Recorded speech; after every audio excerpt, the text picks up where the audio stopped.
ماشاءاللہ مالک والی میری عبادت پاک جو اپنی بارگاہ مرتبہ مقبول فرما مطمئن تھی کہ تشریف رکھو ڈھیر سارے ذاکرین نظام جو موجود ہیں چند منٹ کی حاضری خطیب آل محمد جناب قاسم عباس قریشی سے اندباد ذاکر دنیا کا بہت بڑا نام جناب زوار ناصر عباس پہوڑ سے اندباد جناب اظہر عباس پہوڑ سے اندباد ذاکر آل عباد جناب سیف رضا سیف دوزک اور اخیر نے مداحی آل محمد مصور قوم بیر المسیح جناب زوار رضوان حضر قیامت سے شبیہ تعبیر برابط کرویشن باواز بلند سلوہ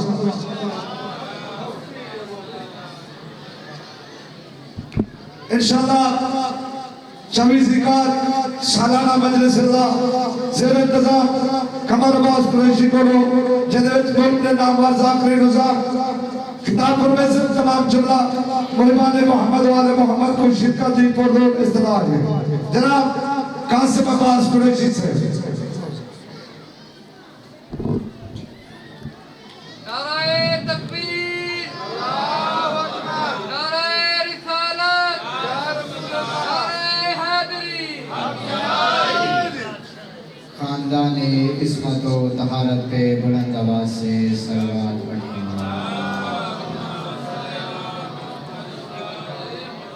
بسم اللہ الرحمن الرحیم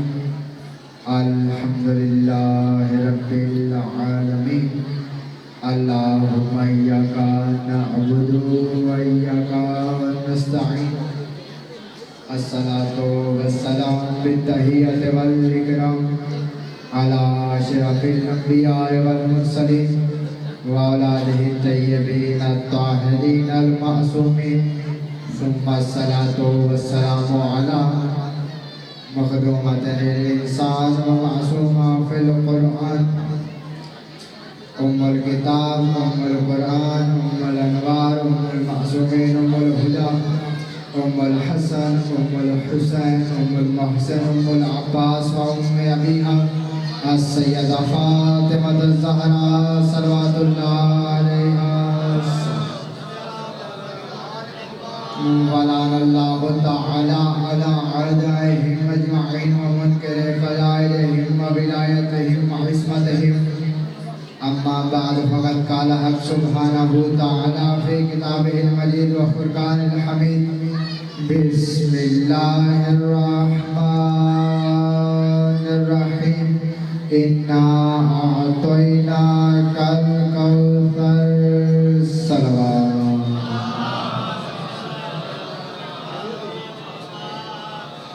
اجازت ہے ذکر شروع کیا جا سکے بالکل بانی کی حیثیت سے آج کے اس مجلس میں بالکل ایسے ہی حاضری دینے کے لیے آیا ہوں جیسے یوسف کے خریداروں میں ضعیفہ نے اپنا نام لکھا تو جو آپ کی پوری چاہتا ہوں کرم ہے حضرات جہاد معصومین علیہ السلام کا اور خصوصی صدقہ ہے شہزادی کونین بنت جناب رسول الثقلین مادر حسنین بی بی سلام اللہ علیہا کے نالین مبارک سے لپٹی ہوئی گرد کا تصدق ہے کہ کاتب تقدیر نے ہمارے کشکول دل میں محبت اہل بیت کے موتی تھا دیا جملہ صرف ہے اس بندے کے لیے جملہ کہنے لگا ہوں جس کی آنکھیں کسی رومال کی منتظر ہیں توجہ میری طرف رکھنا اس کا لاکھ لاکھ شکر ہے کہ اس نے ہماری آنکھوں کے صدف کو عشقوں کے آنسوؤں کے گوہر عطا کر کے جب قیامت والے دن ساری دنیا کنگال کھڑی ہوگی ہمیں مالا مال فرمایا ہے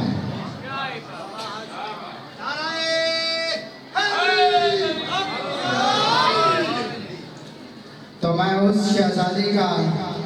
تذکرہ کرنا چاہتا ہوں کہ جس کی وجہ سے آج کائنات میں نام رسول باقی ہے۔ ممبر پہ کھڑے ہو کے پہلا جملہ پڑھنے لگا ہوں کہ کسی بشر میں طاقت نہیں کہ وہ بتائے کہ سیدہ کسے کہتے ہیں، کیونکہ اس بیوی کی حقیقت کو پڑھنے کے لیے لہجے کا توحید ہونا ضروری ہے۔ توجہ میری طرف دیکھنا، لہجے کا توحید ہونا ضروری ہے۔ لہجہ توحید ہو، لفظ قرآن ہو، سماعت رسول کی ہو اور لکھنے والا علی ہو، پھر کوئی بتائے کہ سیدہ کسے کہتے ہیں۔ توجہ آپ کی چاہتا ہوں،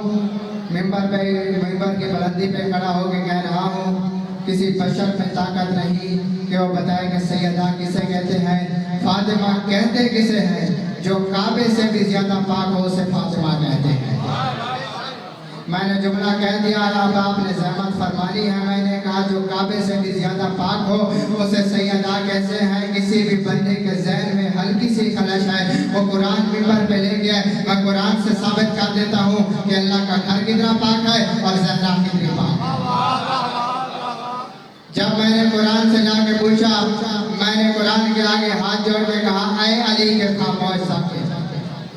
اے علی کے خاموش ساکے، تو مجھے بتا تو نے اللہ کے گھر کو کتنا پاک پایا؟ تو خدا لم یزل نے حضرت ابراہیم کو مخاطب کر کے فرمایا، انت طاہر بیت ابراہیم، تو میرے گھر کو پاک کر ابراہیم، تو میرے گھر کو پاک کر۔ گھر اللہ کا تھا، پاک رکھنا ذمہ داری ہو گئی جناب ابراہیم کی، اور جب بات سے ادا کیے تو خدا نے فرمایا، انما یرید اللہ لیذھب عنکم الرجس اہل البیت ویطہرکم تطہیرا، بطول میرا ارادہ ہے تجھے میں پاک رکھوں۔ اب مجھے جملہ کہنے کی اجازت دو، کعبہ اتنا پاک ہے جتنی جناب ابراہیم میں طاقت ہے، اور زہرا اتنی پاک ہے جتنی توحید میں طاقت ہے۔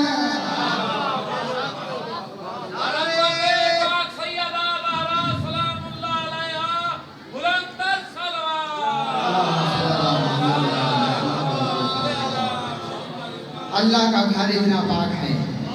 جتنی ابراہیم میں طاقت ہے، اور سیدہ اتنی پاک ہے جتنی توحید میں طاقت ہے۔ اس بیوی کا جب بھی نام لیا گیا تو اس بیوی کے نام کے آگے ایک لفظ بولا جاتا ہے، بطول۔ بطول بیوی کا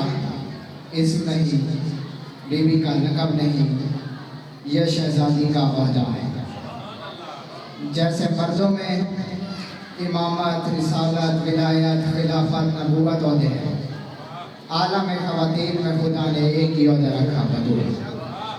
جملہ کہنے لگا ہوں، صدر کا قتل نہ کرنا۔ بطول کہتے کسے ہیں؟ شریعت میں جس مستور کو نماز کے لیے وضو کی ضرورت نہ ہو اسے بطول کہتے ہیں۔ جو کسی شے سے پاک نہ ہو، جو پہلے سے پاک ہو، بلکہ جو کسی شے کو بھی پاک کرے اسے بطول کہتے ہیں۔ اہل سنت بھائیوں کے ہاں معتبر کتاب ہے صحیح بخاری، اس سے میں حوالہ دینے لگا۔ اس میں ایک باب ہے، باب مناقب فاطمہ، اس میں ایک حدیث درج ہے کہ ایک دن مدینے کی عورتیں اکٹھی ہو کے نبی کی ایک زوجہ کے پاس آئی، توجہ ہے، تو انہوں نے آ کے نبی کی بیوی سے پوچھا، انہوں نے کہا تو ہمیں بتا، تو بھی اسی گھر میں رہی ہے اور زہرا بھی اسی گھر میں رہی ہے، تو نبی کی بیوی ہو کے بطول نہ ہوئی، وہ بیٹی ہو کے بطول کیسے ہو گئی؟ اتنا جملہ کہنا تھا کہ وہ نبی کی زوجہ انہیں سے دیکھ کے کہتی ہے کہ مجھ سے پوچھتے ہو کہ کتنی پاک ہے، ظہر پڑھ کے حسن جیسا امام دیا اور اثر پڑھنے کے لیے پھر مصلی پہ آ کے کھڑی ہو گئی۔ آخری جملہ اس کے ساتھ مسائل کی ابتدا کروں گا۔ عیسائیوں نے، نجران کے عیسائیوں نے نبی کو بلا لیا ابو پہلے پہ، اور نبی کو سارے ہی رشتے سیدہ کے گھر سے ملے۔ اب جو ادب کے جملے سنتے ہیں میں ان کے لیے جملہ کہنے لگا ہوں، کیا کہنے سیدہ تیری اولاد کے کہ جو آل محمد ہو کے پھر محمد ہو جاتے ہیں۔ کاروان توحید